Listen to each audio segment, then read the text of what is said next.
over the next couple of days you will see me making videos on the basis of a poll that I conducted on my WhatsApp channel. You can search for Anjashi Sarkar, that's the name of the WhatsApp channel.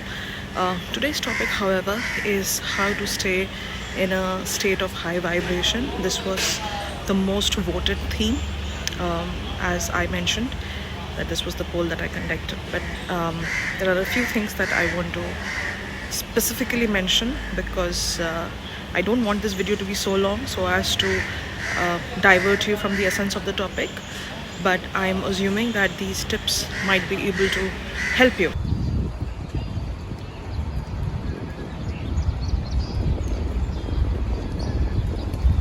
You cannot stay inside your house and say, I want to have a state of high vibration. It is completely counterintuitive. You have to move out of the house. You have to get some sort of physical activity because that ensures your pheromones are in working order.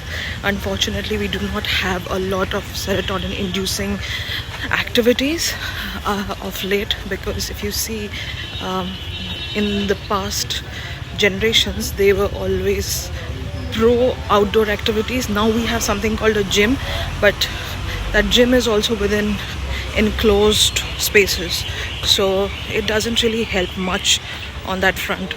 You can either opt for prayer or you can opt for meditation. It doesn't have to be one specific thing, though I'm of the opinion that meditation is more effective when it comes to calming your nervous system.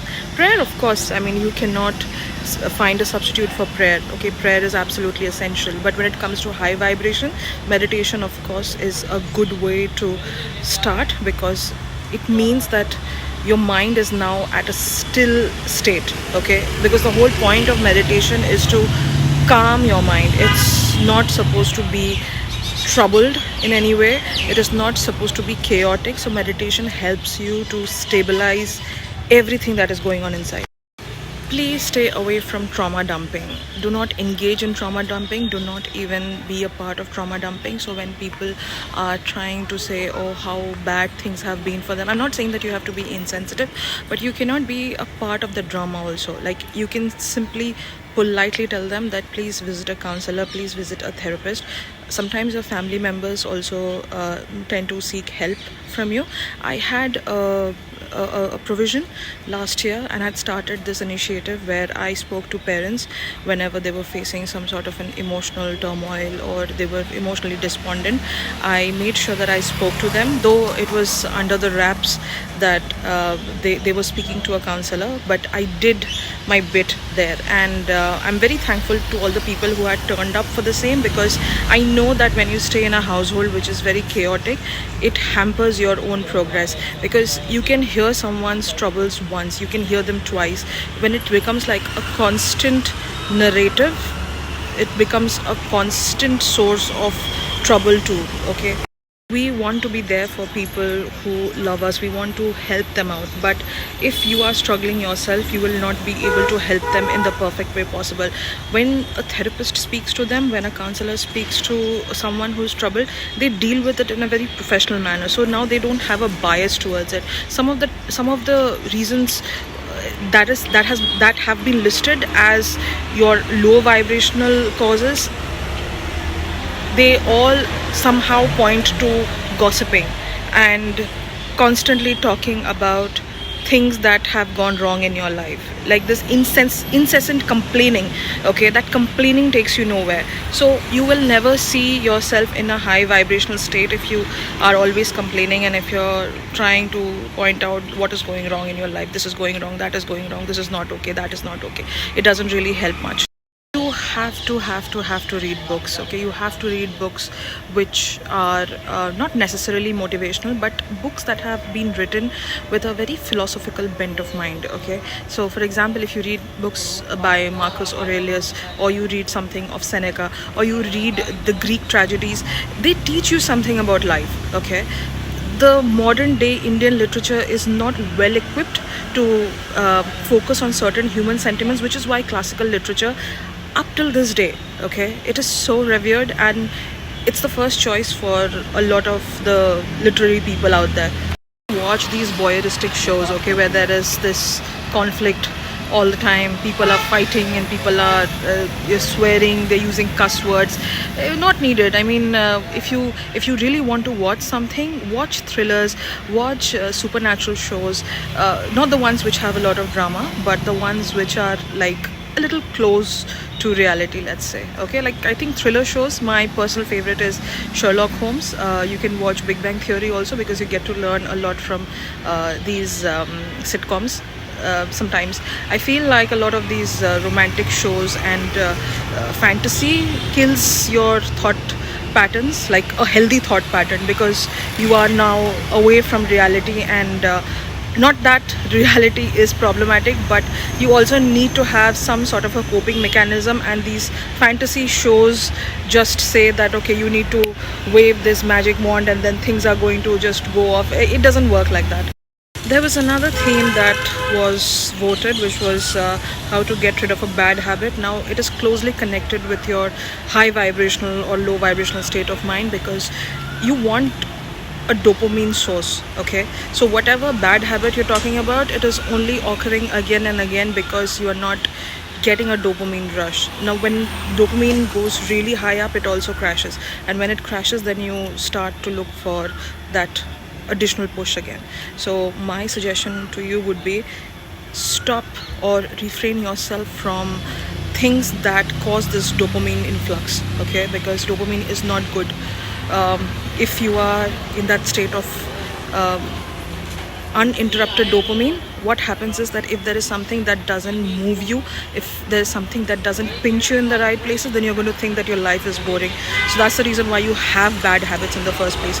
Some people who do not like, they do not accept the fact that they have any bad habits is because like they know that they're not overindulging in something. So when you face that low vibrational state of mind, you're bound to do something which will give you that thing, that rush inside you. Okay, so now I've got nothing to do, so let me just stick to this, let me just do that.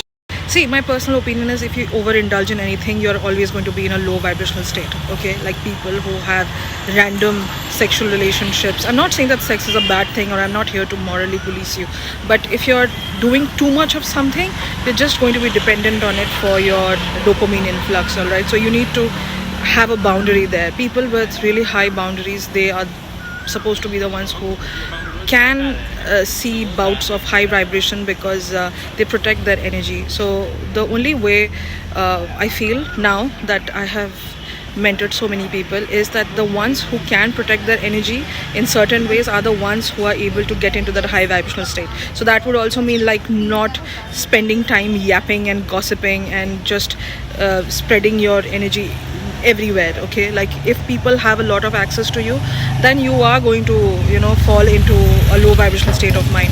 How do I deal with it? Like, because I talk to so many people in a day. See, my work is different. Okay, I'm not going to linger in that mindset for a long time. I'm not going to be in that state where I'll be thinking, okay, so I have spoken this with this person and now I'm going to think about it. What happens is that when you're talking in a very personal manner, like you know that you're talking to a friend. Okay, so of course it's a very different experience. Okay, it's not the same as you're talking to someone on a professional level. I have nothing to gain from it. Okay, but when you have a common topic of discussion with someone, of course it's going to linger in your head for, let's say, a few minutes, if not a couple of hours. Last but not the least, you have to incorporate a practice of gratitude. Gratitude changes your life.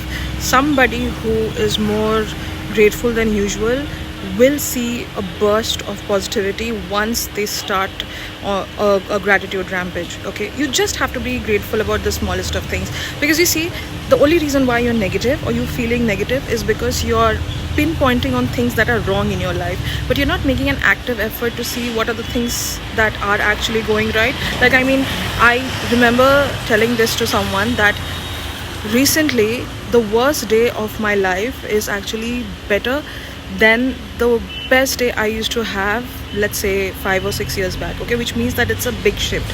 But the problem is that your level of gratitude, or the way you are going to be grateful, it cannot just come after something good that happens in your life. Okay, you have to be in a state of perpetual gratitude. Okay, only then you'll be able to shift that timeline. You'll be able to switch between a really bad timeline and a good one. Okay, because people tend to become like, they become very complacent after a while.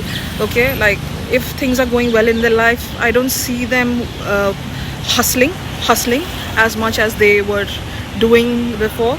So even if like the crisis hasn't struck, or even if, let's say, there is nothing good that's happening around you, you always should somehow remember the Almighty, because that's how you ensure that you are grounded. Okay, grounding is a big thing here. All right, so that is what I had to say. Okay, the other themes I'll be covering in the next couple of days. I forget, you can always post your suggestions and your comments in the comment section about what you would like me to talk about next. Thank you so much for all the love.